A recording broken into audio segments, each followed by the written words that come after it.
Okay, good evening. This is part 9 of our series on the 8th chapter of Bava Kam. We are going to spend the entire evening on page 86a. And we are still, at least the beginning of tonight's Gemara is still in the discussion we had last week of whether Nezek and Shevet can be separated from each other, or whether they are intrinsically tied up with each other. Okay, so we begin with a dispute between Abaye and Rava. Itmar, Hakotea yad eved ivri shel chaveira. So we have a case that somebody cut off the arm of somebody else's Hebrew slave, somebody else's Eved Ivri. Now, I'm going to take a second to define this term. There are two different kinds of slavery that the Gemara talks about, both of which the owner of the slave is a Jewish person. There is slavery in which is called an Eved Knani or Shifcha Knanit, in which the slavery is hereditary. Slaves can be bought and sold. I would call it chattel slavery, like it was called in the United States when it worked that way, except I don't like that term because chattel is movable property, and in halacha, slaves are real estate. That's not a moral distinction, but it does stop me from using that term. But so the slavery imposed on slaves who are before they become slaves of Jewish people, not Jewish, that's real eternal slavery in which the slave is not capable of undertaking their own legal actions. They're not really completely a member of the Jewish people, although they are sort of. There's a conversion procedure involved in buying a slave that used to be not Jewish. They are obligated in most mitzvot, but they're slaves in the sense you would think of. Hebrew slave, an Eved Ivri, is a different system in a number of different ways. For one thing, Eved Ivri is temporary. It's not supposed to be able to last for more than 6 years, though the term can be shorter than that. It applies only to men. There is something called an Ama Ivriya, in which a father can sell a little girl into slavery, but that seems to be, as the Torah describes it, designed to get her married to the master, and the Gemara doesn't talk about that case very much, so it's not. I don't think it exists really in the time of the Gemara, but in any case, it's not what we're talking about here. This is adult men who, in either their own financial desperation or because they've committed a crime for which the financial penalty is vastly more money than they own, they have been sold into indentured servitude, in which you get your salary up front for up to 6 years worth of work, and then now you have to do the work in order to pay that back. In theory, if you come into money during that time, you can buy your way out, and your time is your own at night and on Shabbat. Right? It's not really slavery in that sense. And in the meantime, religiously, the Eved Ivri is, for almost all purposes, still the same Jewish man that he was before he was enslaved. Okay, so we are talking here about an Eved Ivri, this for our purposes, indentured servant rather than slave. Keeping in mind that I understand that our culture and our country has decided to ban both indentured servitude and chattel slavery, and we believe that these things are evil. I absolutely believe that these things are evil, but we have to understand them in order to have any idea what's going on this page of Gemara. So, and acknowledging that people have not always thought that it was obvious that these things were more evil than their alternatives. Okay, so we have this case. A person, we don't know who the assailant is, but a person cuts off the arm of an Eved Ivri who is indentured to yet a third Jewish person. And Abaye says, Noten lo shevet gdola le'eved, v'shevet ktana l'rav. Abaye says you give the shevet gdola, which at least when we saw Abaye using these terms last week, we interpreted shevet gdola as nezek. We're going to continue to do that. Abaye says give the nezek to the slave and the shevet to the master. And that seems to be because the permanent damage to the slave's body is a loss suffered by the slave himself. And the temporary loss of the slave's ability to work is a loss suffered by the master, who has already advanced the money for this guy's salary for this year. And now the guy can't work. So he has suffered a loss. Rava says, Rava says, give everything to the slave, and then the money for the nezek and the shevet that was just given to the slave should be used to buy real estate. And that real estate will then produce income, either if it's agricultural real estate, it will produce food, otherwise it will produce rent or whatever. And the income will, for the term of the indenture, go to the master. So that it's a different way of sort of splitting the proceeds between the master and the slave. The weakness of Abaye's position seems neat, that the work belongs to one guy, the person belongs to the other guy. So one of them gets the damage for the work and the other gets the damage to the person. The problem is that, remember, it's not quite that neat, because the shevet, when we calculate it, is calculated on the assumption that we take into account that we've already reimbursed the guy in the nezek for the fact that he can't go back to his original profession. And so if you only give the shevet to the slave owner is actually not being reimbursed for the full loss that they suffered, because they're also suffering the fact that for the next 6 years, they already paid this guy to be a jeweler. And now without hands, the best he can do is wander around in their backyard, scaring away the birds that are trying to eat his fruit or whatever. But whatever he's doing, it's not going to be what the master originally paid for. And so the master has suffered more of a loss than he's being reimbursed for. Rava seems to be trying to account for that by giving some aspect of the nezek to the master also. Rava's is not as intellectually neat in that there's no reason to believe necessarily that the income from this money is going to be the right amount of money.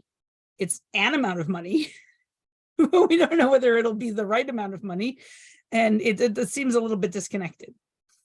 And who is going to own this land? The land belongs to the slave. And being an Eved Ivri who is indentured, he's capable of owning things, and he will be freed in a number of years, right? And then it will be his completely. Right. That's what I was asking for, is what happens to it after he finishes his period. Right. It seems that after at the time when he when he finishes his indenture, then he will be the full owner of this land. It'll be his completely. Mm-hmm.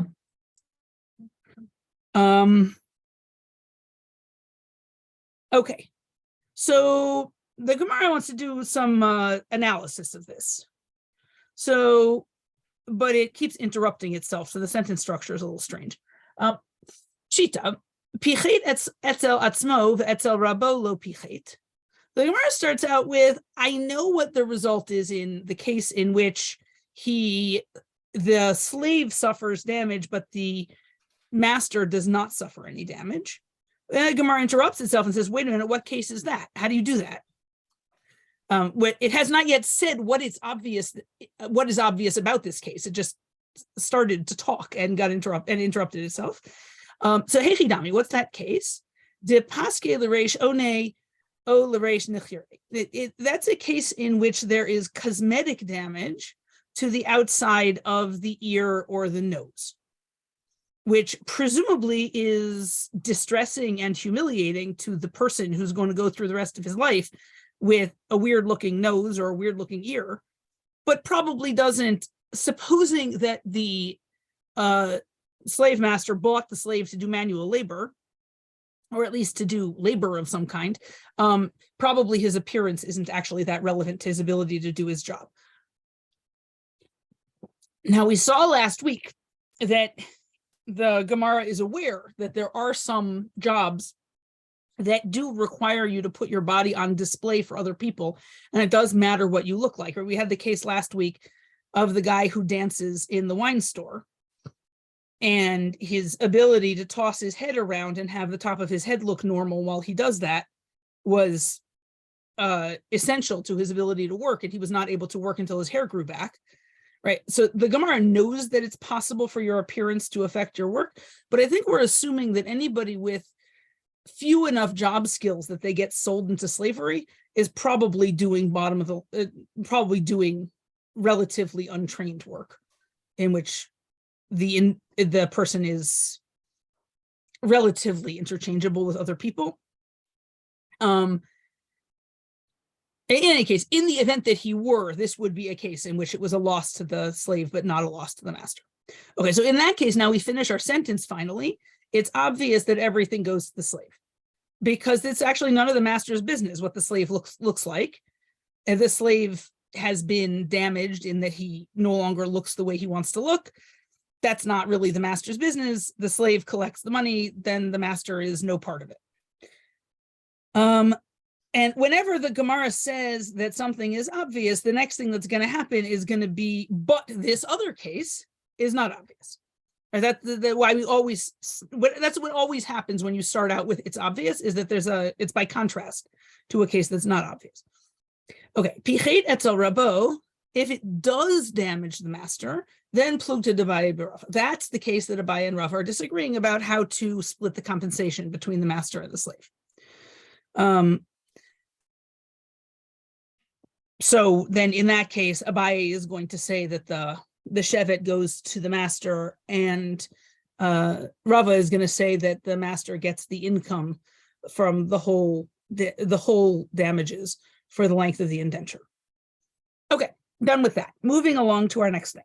Now, our next quote from the Mishnah, which we've been sort of punctuating our discussions with little snippets from the Mishnah that kind of act as headers for our topics. So here's our next one. Boshet hakol lefi hamivayesh v'hamitbayesh.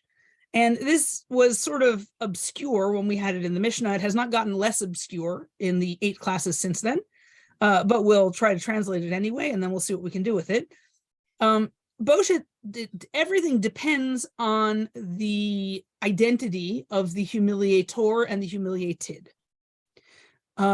Which back when we read the Mishnah, I mentioned that there are medieval commentaries who think that this goes in, there are medieval commentaries who think that it's obvious that being humiliated by somebody who's who's lower than you on the class spectrum is the most humiliating thing, but being humiliated by somebody who's above you in class, that's not so embarrassing. You expect the king to treat you poorly. But when a beggar treats you poorly, that's just awful. And then there are medievals who think it's obvious that it's the other way around, that nobody cares what beggars think anyway, so who cares how the beggar treats you? But when the king doesn't appreciate you and the king treats you in a way that's demeaning, that's the end of the universe. And the fact that everybody thinks their position is obvious tells you something about what the word obvious means.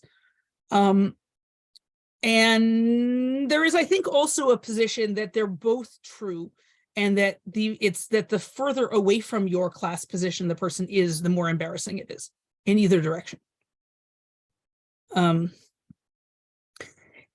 It's our society isn't really stratified that way, thank God. And so it's a little hard for me to have my own opinion on this. All I can say is that looking at it from the outside, it seems like a lot of different things were obvious to people that seem to contradict each other. In any case, so I don't know exactly what the Mishnah meant by it depends on who these people are. because it could mean a lot of different things.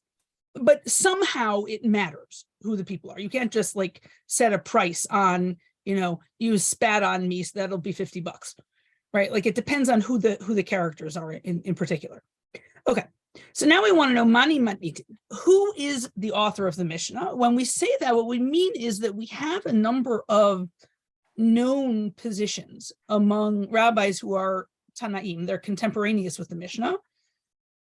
And we'd like to know which of them, if any, have positions that are compatible with the Mishnah, like which of them could be the author. We're not expecting to really discover for sure who's who, but we'd like to know, could any of these positions be compatible? And if not, then we've discovered a new position. And if so, then in the meantime, we can, the analysis can shed a lot of light on the details of exactly what we think people think. Okay, so our first take on the situation is Lo Rabbi Meir v'lo Rabbi Yehuda ela Rabbi Shimon hi. The first take is that it can't be Rabbi Meir and it can't be Rabbi Yehuda, so it must be Rabbi Shimon. Now we get to hear what they said. Ditznan v'chulan ro'ino to ki'ilu hein b'nei chorin sheyardu minichsehen shehen b'nei Avraham Yitzchak Yaakov di'erei Rabbi Meir. So, says, and all of them, presumably all of the victims, we see them when we're doing the assessment as if they were people who used to be, they're free people. Free people, as you may have noticed in the Haggadah, seems to come with a certain assumption of wealth and aristocracy. It doesn't just mean that you're free, it means that you're in the highest class stratum where nobody can tell you what to do. So these are free people, these are rich people who have lost their wealth. And the reason why you can consider all Jewish people to be free people who've lost their wealth is because we're all descended from Avraham, Yitzchak, and Yaakov. You can't get a more aristocratic ancestry than that. So clearly we're all aristocrats. And the fact that we don't happen to have castles and millions of dollars and servants, well, that's just the tragedy that unfortunately since Avraham, Yitzchak, and Yaakov, we've suffered a loss of wealth.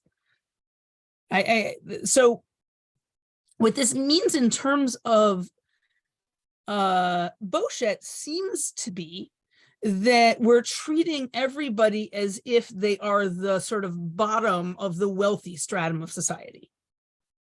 All right, presumably people who actually still have money have more social status than the people who don't, but the people who are aristocratic but don't have any money are still in the wealthy class. They're just at the bottom of it.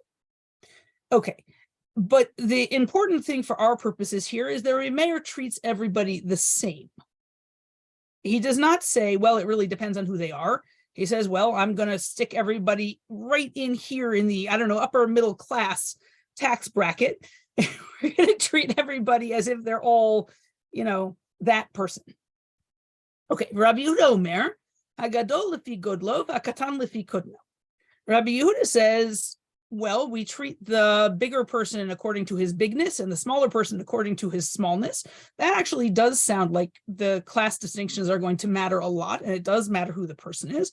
So we'll have to wait a minute for the Gemara to tell us why that's not the author of the Mishnah, because that actually sounds quite a bit like it could be compatible with our Mishnah. And Rabbi Shimon says, Ashirim ro'inotan ki'ilu hein b'nei chorin sheyardu minichsehen, aniyim kipchutim shebehem. So Rabbi Shimon divides up the whole world into two class categories. Rich people get treated as rich people who've lost their money, and poor people get treated as whatever the bottom of the bottom social stratum is. So everybody is pushed to the bottom of their category, but there are still two categories. So it does still matter who people are. So that also sounds like it's just barely still compatible with our Mishnah. Okay, so now returning to our question. Mani, so who is the Mishnah? Rabbi Meir, if it's Rabbi Meir, then we have a problem because Matnin Kitani Hakol Lefi Amivayesh Rabbi Beyesh. The Mishnah said that it's all according to who the people are. Rabbi Meir Kulhu Bahadei Hadadin. But Rabbi Meir put everyone in the same category. So Rabbi Meir is out. That can't work. V'i Rabbi Yehuda. On the other hand, if it were Rabbi Yehuda, who you might remember, Rabbi Yehuda said the big person according to their bigness and the small person according to their smallness, that actually sounded a lot like our Mishnah. So now we get to find out what the problem is with him. He says, Matnitin Kitani. Yeah, Harvey, it's possible that the obviousness depends on where you live. I didn't actually make a list and look up exactly where and when people lived. It might depend on how rich people are too, and who happened to have insulted them the day before they wrote their commentary. I don't know. Okay, sorry. The Mishnah said that, and this is not in the part of the Mishnah we've read, it's in the part of the Mishnah that, please God, maybe we'll get to in a few months. The Mishnah says later on that somebody who humiliates a blind person, that person is obligated to pay. But V'ila Rabbi Yehuda Omer, Suma in lo boshet. But Rabbi Yehuda says a blind person doesn't have boshet, which sounds like Rabbi Yehuda thinks blind people can't be paid for boshet, although we'll challenge whether that's really what that sentence means. And in that case, Rabbi Yehuda can't be the author of our Mishnah, not because he can't be the author of the line that we quoted before, which sounds quite compatible with him, but because later on in the Mishnah, it says something that he doesn't agree with. Elalav Rabbi Shimon. But so, in fact, it must be Rabbi Shimon, except maybe not. Rabbi Yehuda. No, in fact, you could even say that it's Rabbi Yehuda. Rabbi Yehuda suma in loboshet lemishkamine. When Rabbi Yehuda said a blind person doesn't have boshet, that was to say that we don't make a blind person pay boshet. Possibly because it's a technicality of some kind, or possibly because we think that blind people are not held responsible for knowing what sort of results for other people's emotions their actions might have, because they can't see other people's facial expressions, or because they can't see what other people look like when they have tomato sauce all over their shirt. Or I'm not sure, but it might be that it actually has something literally to do with their inability to see the consequences of their actions. Or, as I said, it might be a technicality. Either way, if Rabbi Yehuda thinks that a blind person doesn't have boshet means blind people don't pay boshet, then he's not contradicting the Mishnah that says that when you humiliate a blind person, you have to pay him boshet. But we do in fact give it to him. So Rabbi Yehuda is compatible with the Mishnah. Rabbi Shimon is compatible. Rabbi Meir is not going to be, because Rabbi Meir thinks that all people should be treated exactly the same way. That's explicitly not what the Mishnah says. Except we need to analyze this Rabbi Yehuda thing further. So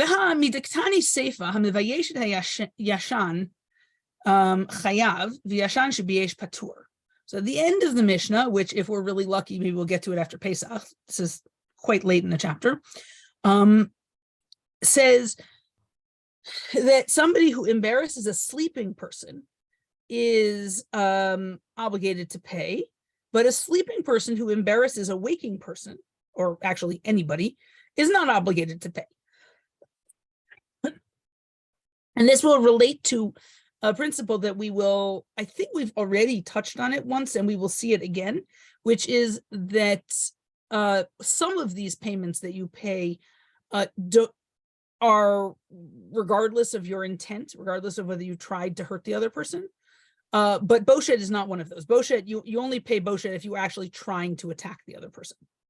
So if you're unconscious, you're not trying to do anything, and you can't be charged boshet. And that's the moment where they seem to think it ought to have mentioned a distinction about blind people. V'lo ktani suma shebiyesh patur. And when it says that a sleeping person who humiliates somebody doesn't pay boshet, the Gemara thinks it ought to have also said a blind person who humiliates somebody doesn't have to pay boshet if it thought that were true. So if that's really the Mishnah's position, which is what would be necessary in order for it to be written by Rabbi Yehuda, then it really should have said so. It didn't. And therefore, we're going to conclude that, in fact, the Mishnah, in fact, is not making a distinction between a blind person who humiliates and a blind person who gets humiliated. The Mishnah is treating blind people exactly like sighted people. They pay boshet, they receive boshet, they're just ordinary citizens. And therefore, it cannot be Rabbi Yehuda, so it must be that our Mishnah is Rabbi Shimon. Deborah, can we back up a second? I'm still Sure. stuck on Hamidikatani Seifa. Mhm. Someone, you just said before that someone who humiliates someone unconscious is not chayav.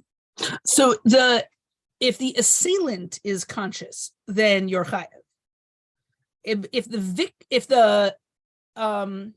doesn't matter whether the victim is conscious or not. But if the assailant is unconscious, then there's no payment for boshet. There's still going to be a payment for nezek, ripui, and shevet. But tsar and boshet depend on an intent to hurt. And so unconscious assailants don't count. So what does humiliate mean? It doesn't mean just to embarrass somebody. There must be more if you pay nezek for it. Well, so it's broader than that. It's the emotional damage done by an assault that also caused other results. Is presumably having your nose broken in front of your friends is embarrassing as well as being physically damaging. Mm-hmm. Right. So then you divide it up into all of its different aspects, but that you can also have boshet that's just boshet. Also, at the end of the Mishnah, in the part I hope we will get to in the late spring, if we're really lucky, are some stories about people doing things that seem only to cause boshet and nothing else. There is a guy who rips a woman's scarf off in the marketplace. And she takes him to court, and Rabbi Yehuda orders him to pay a rather large sum of money. And he says, well, it's going to take me some time to get the money together. And Rabbi Yehuda gives him like a deadline to pay it. And in the meantime, he sets her up in a situation where it will be in her interest to take off her scarf. And he gets witnesses to see that sometimes she takes her scarf off on purpose in public all by herself. And he comes back to the court with this evidence, and Rabbi Akiva says, I don't care. People are entitled to humiliate themselves. It doesn't give you the right to humiliate them. And he makes them cough up the money anyway. So in that case, which, by the way, is a case we should teach in every middle school and high school classroom in the world, and we should explicitly make the connection to sexual assault. But the fact that you sometimes agree to something does not in any way give other people the right to take it without asking first. And that case does not seem to involve any of the other four items. It seems to be pure emotional damage. Right. So it seems like it goes both ways. Okay. But as I said here, you're only going to pay boshet if you did something to the other person on purpose. And how does a sleeping person humiliate someone else? I don't know. You roll over and knock over a cup of coffee, which spills all over them while they're in a Zoom meeting. I could make up a case, but okay. It's not who's a somnambulist. Yeah, that's true. Harvey has a point. The person could be sleepwalking, but they don't necessarily have to be sleepwalking. There is a case in I want to say it's in the second chapter of Bava Kam, so much earlier in this Masachet, where the Mishnah says that you're responsible for property damage, whether you are, no matter what, whether it's on purpose or by mistake, whether you did it of your own volition or you were forced, whether you were asleep or awake. They've got this whole list of like things we don't care about. You're responsible anyway. And the Gemara there asks what it means to cause property damage when you're asleep. And they suggest, well, maybe you're sleeping with a rock on top of you. And in your sleep, you roll over and the rock falls off of you and it breaks somebody's thing. So then they say, well, wait a minute, hold on, who put the rock there? And they end up deciding you're actually only responsible if the rock was there when you went to sleep. But if somebody else is going around carefully balancing rocks on sleeping people, that person is the one who's at fault. And you roll over and break something. But there are people who sleep with a gun on their night table, which could cause trouble. Yeah. And it doesn't take a lot of imagination to picture you causing quite a bit of damage without being awake enough to stop yourself. If you sleep with weapons under your pillow or on your night table, it's yeah, it's frightening. But here we're just talking about hurting people's feelings while you're half asleep, but presumably you can do that too. In any case, so we have concluded that because Rabbi Yehuda's position on blind people isn't compatible with the Mishnah, Rabbi Yehuda isn't the author of the Mishnah, so it must be Rabbi Shimon, which means that when we said that everything depends on the humiliator and the humiliated, what we meant was there are two categories of people, and so I guess that means you have three options. Either they're both in this at the same social stratum, or one of them, the assailant has higher social status than the victim, or the victim has higher social status than the assailant. But there aren't a lot of other. It becomes very binary when there's only two social strata that we recognize, as in Rabbi Shimon's universe.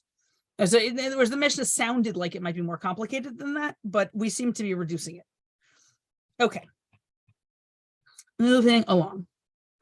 So now we want to know effectively the same question, but about a different text.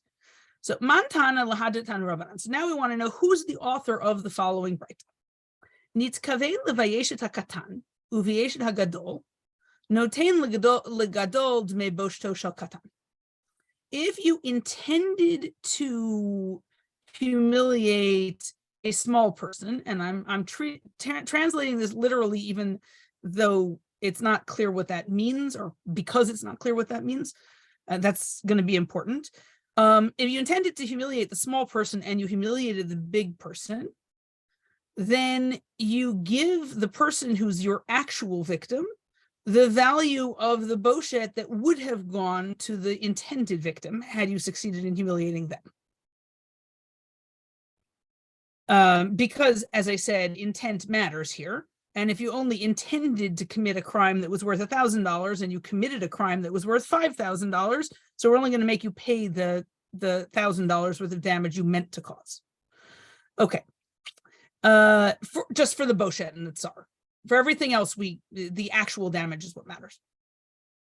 Or levayeshet ha'eved, if you intended to humiliate a slave, uviyeshet ben chorin, and instead you humiliated a free person, noten leben chorin dmei boshto shel eved, then again the same thing. You pay the damages to the person you actually hurt, but the amount is calculated using the identity of the person you meant to hurt. So, Mani. So who is that? Who is the author of that Braita? Lo Rabbi Meir, velo Rabbi Yehuda, velo Rabbi Shimon. It seems at face value that it can't be any of our three guys. And it's gonna say why. But first we want to define a term. Kasal gadatach, katan kata b'nechasim, gadol gadol b'nechasim. So for the moment, we are going to presume that small means poor, means small in property, and big means rich, big in property. Where if we presume that, then Rabbi Meir, ha'amar kulhu b'hadei hadadei ninhu. It can't be Rabbi Meir because Rabbi Meir doesn't care if you insult a rich person or a poor person. He's going to treat everyone the same anyway. So for him, it would be incoherent for him to say, well, pay it to the rich person, but pay him the money you would have given to the poor person, because who cares? Rabbi Meir doesn't care who the victim is. the Rabbi Yehuda, and if it were Rabbi Yehuda, then Haomer ein lavadim boshet. Rabbi Yehuda has, and we keep pulling out of our hat weird positions that Rabbi Yehuda has that they didn't tell us about previously, but that is a thing the Gemara does. It can't be Rabbi Yehuda because Rabbi Yehuda has a position that slaves don't have boshet. What I actually find startling is that apparently everybody else does think that there's such a thing as a payment of emotional damage to a slave. That's actually far more interesting to me than the fact that one person thinks that there isn't such a payment. V'i Rabbi Shimon, and if it were Rabbi Shimon, ha'amar nitkaven levayesh et zeh u'vayesh et zeh patur. Rabbi Shimon thinks that if you try to humiliate one person and you humiliate somebody else, you don't owe anything because you didn't intend, the crime you committed is not the crime you meant to commit. So there's no intent. Okay. So it doesn't seem like it could be any of our people. But before we go on to who wrote the Breita, we're going to get distracted on the question of why Rabbi Shimon thinks that you don't pay boshet if you meant to humiliate somebody else. So my Tama, what's Rabbi Shimon's reason? Kiktala. He thinks it's like murder, which is interesting because there is a dispute about whether if you meant to murder one person and you murder somebody else, whether you're a murderer or not. But that's a dispute in Sanhedrin. It's not our dispute, but it's not so clear cut that it should that it should be clear that you aren't a murderer if you murder the wrong person by mistake. Okay, Makatala ademit kavenle dichtiv. Just like according to Rabbi Shimon, just like with murder, you're not a murderer until you intend to kill this particular person. As it says, ve'aravlo ve'kamalav, and I'm not going to go to the psukim because as it is, we're going to have trouble making it in the time limit. It says in this pasuk in Devarim, when it's defining a murderer, that the person lay in wait and then jumped out at him. It's ad sheis kavenlo. It sounds like you killed the same person you were lying in wait for. That's what makes you a murderer. Okay. So Rabbi Shimon says, Boshet Nami. Boshet works the same way. And you're not responsible unless you intended to humiliate this person. Dichtiv. She sent out her hand and she grabbed his, and the word is mivushav, which seems to be from the same shorish as Boshet, but seems to mean his private parts. This is a case in which you have two men who are having a fight, and the wife of one of the men jumps in to defend her husband and does some damage to the genitals of the other guy. So it's a little unclear how you would assess her payment for that because she doesn't have a matching body part for us to make her pay for. She has a different set of body parts. And so the Torah says that you calculate the value of her hand and give that instead. But again, this double language of she sent her hand and then she grabbed him makes it sound like it matters that she did the thing she was trying to do. And so you're not obligated for Boshet unless you intended to hurt this particular person. Okay, so that whole thing was a distraction explaining why it is that Rabbi Shimon never charges anyone money for embarrassing the wrong person, which is why he can't be the author. So we're going to go back again and say, no, really, it is Rabbi Yehuda. Le'olam Rabbi Yehuda. Really, it is Rabbi Yehuda. V'chik amar Rabbi Yehuda ein la'avadim boshet. And when Rabbi Yehuda said slaves don't have boshet, that's l'mitva lehu. He said that he means you don't pay a slave boshet, which is also, morally problematic. But again, I'll point you to the fact that everybody else does seem to think you pay slaves boshet. So the fact that everyone else thinks that you do should be more interesting than the fact that we have one guy who thinks you don't.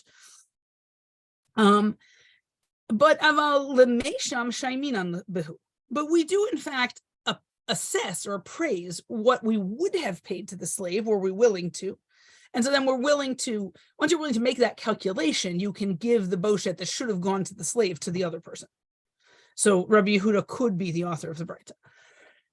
The Ibayit Ema, Afila Tem Rabbi Meir, or you could even say that it's Rabbi Meir.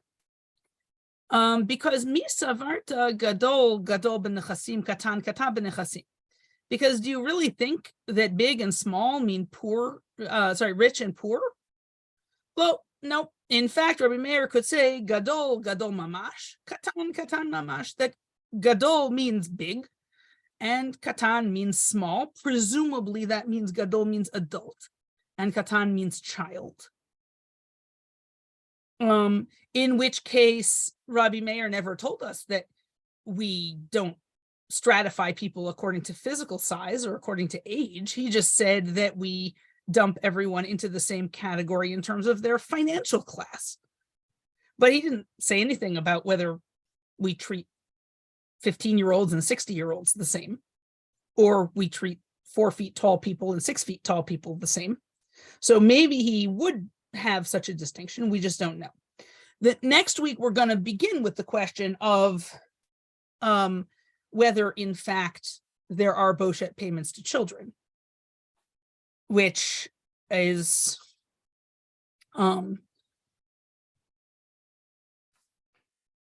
also interesting in the are there classes of people that everyone agrees that it's okay to insult sort of category. Where we've already seen that there are classes of people Rabbi Shimon thinks it's okay to insult. We've not yet found a class of people that everybody else thinks it's okay to insult. So we're going to have to hold children up against that question next week. But so far we've disposed of slaves and blind people as candidates for that position for everybody except Rabbi Shimon. Okay, thank you. Are there questions? Yeah, I guess I have one, and maybe a little bit on a tangent. If you go out and plan to kill one person, and by mistake you kill someone different, is their response? I mean, it sounded as though that somehow that got you out of some problems. So Rabbi Shimon thinks there's no death penalty for that. I think I remember that there's a dispute about that question. But it's been a long time since I learned that Gemara. I can try to look it up for next week. But it's really, really, really hard to get convicted of murder in this system. The standards for intent and for evidence are so high, they seem designed to prevent anyone from ever getting convicted. So it's not so surprising that if you didn't commit the crime you were planning to commit, we would consider that not to be adequate intent. I mean, you need to have a conversation with the witnesses immediately before the crime in which they tell you, you do know the Torah says you're not supposed to do that. According to some people, at least, they need to quote the right pasuk at you, right? You'll be violating this pasuk and then say it to you. And the punishment you'll get will be, and they have to get the death penalty correct, right? You'll get beheaded. And then you need to say, well, yeah, that's why I'm doing it.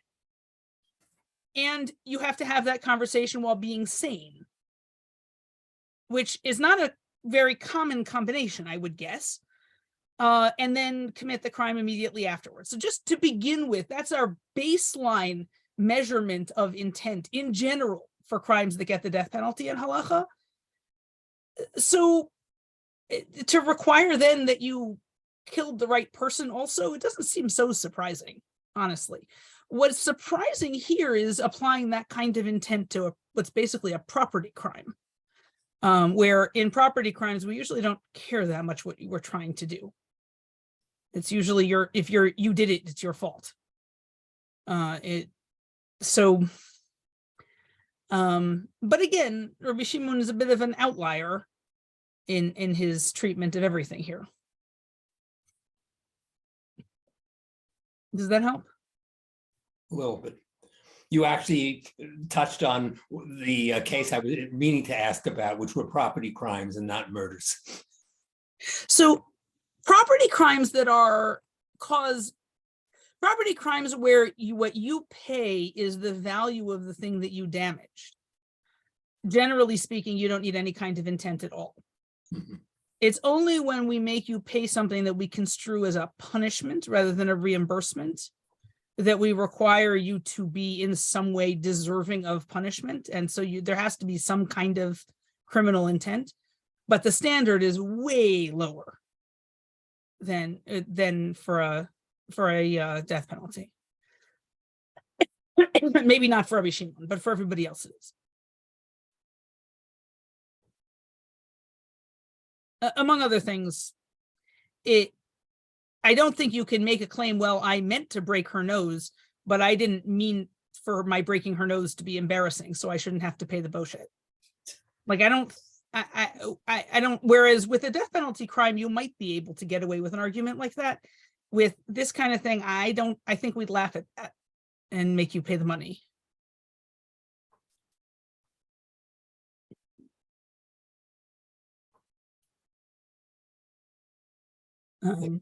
Okay. Anything else? Okay, I do want to ask you guys whether people are going to be around and want a class next Monday night, or whether people are going to be unavailable anyway. I'm here. We're here. We're here. I'm here. Okay, good. Then let's plan on a class a week from tonight, and I will see you there. Excellent. Thank you. Have a great week. You Aksameach. Chag Sameach. Bye. Chag Sameach. Yes, and I'm not working next week.